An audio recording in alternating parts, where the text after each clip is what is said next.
नमस्कार दोस्तों, आप सभी का फिर से स्वागत है एक नई प्रेरणादायक कहानी में। यह सिर्फ एक कहानी नहीं है, सच्ची घटना है जो भारत के मध्य प्रदेश इलाके से ली गई है। एक छोटी सी लड़की जिसका कोई भाई नहीं होता, सौतेली माँ के द्वारा पालन पोषण होता है, किस तरह दुखों से सताई हुई होती है और किस तरह भगवान उसकी रक्षा करते हैं, यह सारी चीज़ें इस कहानी में आपको बताई जाएंगी। उम्मीद करती हूँ इस कहानी से आपको आप लोगों के टूटते हुए रिश्ते बचाने में कुछ मदद प्राप्त होगी। तो चलो कहानी को शुरू करते हैं। कहानी को शुरू करने से पहले एक बार कमेंट सेक्शन में जय श्री कृष्णा अवश्य लिखें। कहानी कुछ इस प्रकार है। किसी गांव में एक सुखी परिवार रहता था। माता, पिता और उनकी एक छोटी सी बेटी। कुछ समय के बाद एक लंबी बीमारी के चलने के कारण माता का देहांत हो जाता है और वह छोटी सी कन्या अपनी सौतेली माँ के द्वारा पालन पोषण में चली जाती है। अब सौतेली माँ सब एक जैसी नहीं होती, लेकिन यह जो लगभग माएँ होती है वैसी ही थी। बहुत सारा दुख उस छोटी सी कन्या को देती थी। जब उसके पिता घर से बाहर कमाने के लिए चले जाते थे तो वह उससे घर का सारा काम कराती थी, उसको बच्चों में खेलने नहीं देती थी, पढ़ाई लिखाई नहीं करने देती थी। वह कहती थी कि पढ़ लिख कर कुछ बनेगी तो भी मेरे किस काम की है, अगर कुछ काम करेगी तो मेरे शरीर को तो लाभ मिलेगा, वरना तो तू कुछ पढ़ेगी या तू कुछ खाएगी तो मेरा तो नुकसान ही है। अच्छा पढ़ लिख गई तो अच्छे घर में शादी करनी पड़ेगी और अच्छा दान दक्षिणा देना पड़ेगा। इससे अच्छा है कि ना तुम पढ़ो और ना हमें कोई दान दक्षिणा देना पड़े। कल को मेरे भी बच्चे होंगे, फिर उनके लिए क्या बचेगा। ये सारे बोल उस छोटी बच्ची को समझ भी नहीं आते थे, लेकिन वो सौतेली माँ इन बोलों को रोज दोहराती रहती थी। उसको कोई फर्क नहीं पड़ता था कि यह छोटी सी कन्या के दिल पर क्या बीत रही है। जैसे ही उसके पिता आते उसको डरा धमका कर चुप करा देती कि अगर तूने तेरे पिताजी को कुछ कहा तो तेरे पिताजी भी तेरी माँ की तरह मर जाएंगे। इतना शब्द सुनकर वह छोटी सी कन्या अपने पिता प्रेम में चुप रहती, कभी कोई शिकायत न करती। पिता अगर पूछते कि बेटी तुम ठीक हो तो कहती हाँ पापा मैं बहुत खुश हूँ। इतना कहकर अपने आंसू को छुपाती बचपन में ही बड़ी हो गई थी। अब जो साल में एक बार राखी का त्योहार आता है, हर बहन के दिल में अपने भाई के लिए बेइंतहा प्यार होता है। हर बहन इस दिन का बेसब्री से इंतज़ार करती है, सोचती है कब रक्षाबंधन आएगा, कब राखी हम अपने भाई की कलाई पे लगाएंगे। ये सारी बातें सोचना हर बहन का एक निश्चल भाव होता है। ये सारी बातें वो कन्या सोच भी नहीं सकती थी क्योंकि उसका कोई भाई भी नहीं था। अब एक दिन वह किसी काम से गांव में बाहर की तरफ जा रही थी, तभी उसने कुछ लड़कियों को एक साथ राखी खरीदते हुए देखा। अब जब वो सब लड़कियां राखी खरीद रही थी तो उन राखियों की चमक को देखकर उसके पैर भी राखी वाली रिक्शा की तरफ चले गए। अब जब उसने राखी वाली रिक्शा की तरफ इतनी सुंदर सुंदर राखियाँ देखी तो उसने पूछा कि भैया ये क्या है। तब वो लड़कियां जो पास में खड़ी खरीद रही थी उन्होंने कहा कि तुम्हें नहीं पता ये राखी है। तो उस लड़की ने पूछा कि राखी क्या होती है, तो उन्होंने बताया कि राखी अपने भाई की कलाई पे बांधी जाती है। रक्षाबंधन का त्योहार बड़ा ही पवित्र और पावन होता है। पूर्णिमा के दिन हम अपने भाइयों की कलाई पर यह राखी रक्षा सूत्र के रूप में बांधेंगे और उनकी लंबी उम्र की कामना करेंगे ताकि वो पूरी जीवन भर हमारी रक्षा करे, हमें किसी भी दुख और दर्द में देखे तो हमारे पास दौड़े चले आए। ये सारी बातें सुनकर उस लड़की के मन में भी आया कि काश मेरा भी कोई भाई होता तो मैं भी उसकी कलाई पे बांधती और मेरे भी सारे दुख दर्द शायद मेरा भाई सुन लेता और फिर मुझे कोई दुख न रहता। ये बात सोचकर वह रोने लगी। तभी उसके पड़ोस का ही राजू, छोटा सा लड़का, वहाँ से जा रहा था। उसने पूछा, क्या हुआ, तुम क्यों रो रही हो? तो उसने कहा, मेरा तो कोई भाई नहीं है, ये सब राखियाँ खरीद रही है, मेरे पास राखी खरीदने के भी पैसे नहीं हैं, मैं किसकी कलाई पे राखी बांधूँ, मैं कैसे राखी खरीदूँ? इतने से शब्द सुनकर उस लड़के के मन में बड़ा उत्साह हुआ। छोटे बच्चों को तो वैसे भी चाह होती है कि उनकी कलाई पर ज़्यादा से ज़्यादा राखियाँ बंधे। तो राजू ने भी मचलाते हुए कहा, ये कौन सी बड़ी बात है, तुम मेरी कलाई पे राखी बांध देना, मैं तेरे घर आ जाऊंगा। जा राखी खरीद ले और जो राखी मुझे पसंद है वही खरीदना। इस पर वो लड़की थोड़ी सी चुलबुली होकर खुश हुई, हंसने लगी और उसने भी उस राखी वाले भैया से कहा। राखी वाला भैया वो सारी बातें सुन रहा था, उसने भी एक राखी निकाली और उस लड़की को दे दी। कहा, ठीक है, तुम अपने भाई को खुशी से राखी बांधना। यह सारी घटना होने के बाद वही रक्षाबंधन का त्योहार आज उसके दरवाजे पर दस्तक दे रहा था और वह सुबह से ही उसने व्रत रखा और भूखी प्यासी राजू का इंतजार करने लगी। थोड़ा समय बीता, राजू अपने घर से अपनी बहन की राखी बंधवा कर फिर उसके पास आया। जैसे ही वो अंदर घुसा, उसकी सौतेली माँ ने उसको आते हुए देखा तो पूछा कि तुम यहाँ क्या लेने आए हो? तब राजू ने कहा कि मैं तो अपनी बहन से राखी बंधवाने के लिए आया हूँ। तब उसकी सौतेली माँ ने कहा, हाँ, अब ये जगह जगह गली गली घूमकर मुझे बांझ बताना चाहती है, इसीलिए यह किसी और को राखी बांध रही है। यह चाहती है कि मेरा नाम बांझ में आ जाए और मेरे गर्भ से कोई संतान पैदा न हो। अब वो छोटी बच्ची वो सारे बोल भी नहीं समझ पाई और हठ कर लिया कि नहीं माँ, मुझे तो राजू को राखी बांधनी है, देखो मेरे पास राखी भी है। इस पर वह और भी झुंझला उठी, अपने गुस्से पर काबू न कर पाई और पास में ही पड़ी छड़ी लेकर उस छोटी सी लड़की को मारना शुरू कर दिया। अब वो राजू, छोटा सा बच्चा, ये सारी घटना देखकर डर गया और वो वापस अपने घर की तरफ भाग गया।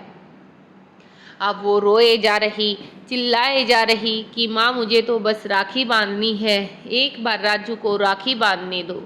उस पर माँ ये कहती जाए कि बोल, मैं कभी किसी को राखी ना बांधूंगी, मेरा कोई भाई नहीं है, ये बात बोल, नहीं तो जब तक तू ये नहीं बोलेगी मैं तुझे मारती रहूंगी। लेकिन उस लड़की का साहस, उसके अंदर का आत्मविश्वास उसको ये कहने के लिए इजाज़त नहीं दे रहा था। उसने कहा, नहीं माँ, मेरे भी भाई हैं, मैं भी राखी बांधूंगी, आप चाहे मुझे जितना मारो। बेदर्द थी, सगी माँ न थी, सौतेली माँ थी, इतना मारा कि वह लहूलुहान हो गई। आखिर में उस औरत ने जो बेदर्दी से मार रही थी, माँ का फर्ज भूल गई थी, वो छड़ी फेंकते हुए कहा, जा तू इस घर से निकल जा। अब वो छोटी बच्ची रोते रोते सदमे में जा चुकी थी और बस एक ही बात कह रही थी कि हाँ, मुझे तो बस मेरे भाई को राखी बांधनी है। वो पागलों की तरह गली में गई, सबको कहती कि मेरे से राखी बंधवा लो, राखी बंधवा लो, लेकिन कोई भी उसकी माँ का वो क्रूर रूप देखकर उस छोटी सी बच्ची से राखी बंधवाने के लिए तैयार न हुआ।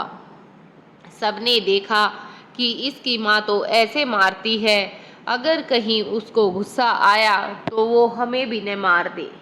ये सारी बातें होने के बाद वो लड़की रोए जा रही, फटे हाल, सुबह से भूखी प्यासी, पैरों में ना चप्पल, फटे हुए कपड़े, और रोए चिल्लाए कहीं से खून भी निकल रहा और चलती ही जाए। हर जगह हर गली में बस एक ही बात कहे, कोई मेरे से राखी बंधवा लो। उसने जैसे ही अपना इलाका पार किया, अपने गांव मोहल्ले से थोड़ी दूर हुई, तो लोगों ने उसे पागल समझना शुरू कर दिया। सब कहते शायद कोई पागल लड़की है जो घर से भटकी हुई है, भीख मांगने वाली लगती है, इसलिए राखी बंधवा लो की जिद कर रखी है। अब वह सुबह से शाम होने को आई, ऐसे ही गली नुक्कड़ पे घूमे, रोए चिल्लाए। कुछ लोगों ने उसके इस वेश पर दया आई तो किसी ने उसको खाना देना चाहा, तो उस कन्या ने उस समय पर भी मना कर दिया कि नहीं, मैं तो खाना तभी खाऊंगी जब मैं अपने भाई की कलाई पे ये राखी बांध दूंगी। वो कहते हैं कि मन में जो बात हो वो अगर दिलो दिमाग पे छा जाए तो इंसान पागलों की तरह उसकी चाह में लग जाता है। और कहा जाता है कि अगर दृढ़ निश्चय और मन में आत्मविश्वास है, आपका संकल्प है, तो पत्थर से भगवान निकल आते हैं। ऐसा ही उस लड़की के साथ भी हुआ। वो चलते चलते एक पीपल के पेड़ के नीचे बैठी रोए जा रही थी, क्योंकि अब उसके प्राण उसके जवाब सा दे रहे थे कि वो आगे ना चल पाएगी। शाम होने हुई तो पिता घर पे आए। पिता घर पे आने के बाद अपनी बेटी दिखाई न दी तो उसकी माँ से पूछा कि मेरी बेटी कहाँ है।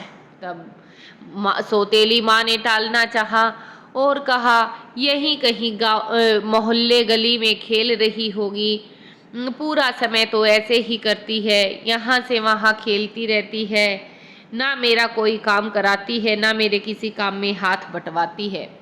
लेकिन पिता उस सौतेली माँ को जानता था, इसलिए कुछ समय इंतजार करने के बाद अपनी बेटी को ढूंढने के लिए निकल गया। अब गांव गांव गली गली वह ढूंढता फिर रहा था, लेकिन सब कहे यहाँ देखा था आगे गई है, यहाँ देखा था आगे गई है। अब पिता बहुत लाचार और खुद को बहुत कमज़ोर महसूस कर रहा था कि मैं कैसा पिता हूँ जो अपनी बेटी की रक्षा भी न कर पाया। अपनी बेटी को आज शायद मैंने गवा ही दिया है। वो लड़की वहाँ पेड़ के नीचे बैठी थी और रो रही थी कि कोई मुझसे राखी बंधवा लो। उसी समय वहाँ पर भगवान श्री कृष्ण ने अपने ही बनाए हुए इंसान जो हमारे फौजी भाई होते हैं उनको वहाँ से गुजारा। अब वो जब फौजी वहाँ से गुजरने लगा तो लड़की चिल्लाई और बोली, क्या तुम मुझसे राखी बंधवाओगे? तो फौजी ने उसकी हालत पर तरस आया और सोचा कि हाँ, मुझे इसकी मदद करनी चाहिए, और वह उस लड़की के पास बैठ उसके सिर के ऊपर से हाथ घुमाते हुए कहा, हाँ, मैं तुझसे राखी बंधवाऊंगा, दिखाओ कहाँ पर है राखी। वो लड़की बहुत खुश हुई, मानो उसके शरीर में एक अलग ही ज्योति चमक रही हो। वह खुशी से चिल्लाई, ये रही राखी, अब मेरा भाई आ गया है, अब मुझे किसी बात का डर नहीं है, अब मैं खुशी से राखी बांधूंगी, फिर मैं भी भूखी प्यासी हूँ और खाना खाऊंगी। फौजी की ये सारी बातें सुनने के बाद आंखों से पानी बहने लगा और सोचने लगा, कोई भाई के लिए ऐसे भी तरसता है क्या? इसको यहाँ से वहाँ तक कोई भी ऐसा इंसान न मिला जो इससे राखी बंधवा सके। तब उस फौजी भाई ने राखी बंधवाने के बाद पूछा कि तुम कहाँ से आई हो, कौन हो? अब उस लड़की की बुद्धि पूर्ण रूप से ठीक हो चुकी थी। उसने अपने घर का पता बताया। फौजी भाई उस लड़की को लेकर अपनी बहन की तरह सहलाते हुए कभी गोद में उठाए और कुछ खिला पिलाकर उसके घर की तरफ ले गया। जब वह उसके घर के पास पहुंचा तो उसकी सौतेली माँ घर की दहलीज पर ही बैठी हुई थी और सामने से उस लड़की को आता देखा तो वह डर गई और घबरा गई। अब फौजी ने सारी बात उस लड़की से रास्ते में पूछ ली थी। फिर उसने उसकी सौतेली माँ को डराते हुए कहा कि अगर तुमने इसे अब सही तरह से नहीं रखा तो मैं इसका भाई हूँ और ये मुझे एक खबर करेगी और मैं तुम्हें जेल के अंदर डलवा दूँगा। ये सारी बात सुनकर सौतेली माँ घबरा गई और उसको अपनी बेटी के रूप में अपना लिया। सौतेली माँ ने उस छोटी सी कन्या से माफ़ी मांगी, अपने पति और उस फौजी से भी माफ़ी मांगी और उसको अपने गले से लगा लिया। इस तरह एक बिन भाई की बहन को भगवान कृष्ण ने अपना आशीर्वाद देकर उसको भाई से मिलवा दिया, उसके जीवन में सुधार लाया। श्री भगवान कृष्णा ऐसे ही हैं, अगर आप एक बार सच्चे मन से पुकारो तो दौड़े चले आते हैं। उनकी महिमा, उनकी रचना को कौन नहीं जानता। ये संसार ऐसा ही है, अगर हम मन में ठान ले कि हमें भगवान की प्राप्ति करनी है तो वो भी नामुमकिन नहीं है। तो इसी तरह इस कहानी से हमें सीख मिलती है कि इस पवित्र रिश्ते को हमें बनाए रखना चाहिए। किसी का अगर भाई नहीं है तो आप उसके भाई बन जाओ, किसी की बहन नहीं है तो आप उनकी बहन बन जाओ। ये एक भाई बहन का पवित्र रिश्ता और पवित्र त्यौहार होता है। आप सब खुशी से मनाओ। इस हार्दिक शुभकामनाएं मैं आपको देती हूँ। उम्मीद करती हूँ कहानी आप लोगों को पसंद आएगी। इस कहानी को ज़्यादा से ज़्यादा शेयर करना ताकि हर भाई हर बहन के पास ये कहानी पहुँच सके और वो भी इससे कुछ प्रेरणा, कुछ शिक्षा प्राप्त कर सके। अगर आपको ऐसी ही और कहानियाँ सुननी हैं तो मेरे चैनल को सब्सक्राइब करना बिल्कुल ना भूलें, साथ में घंटी के बटन को भी दबाना। और मुझे इतना प्यार देने के लिए, पूरी कहानी सुनने के लिए धन्यवाद।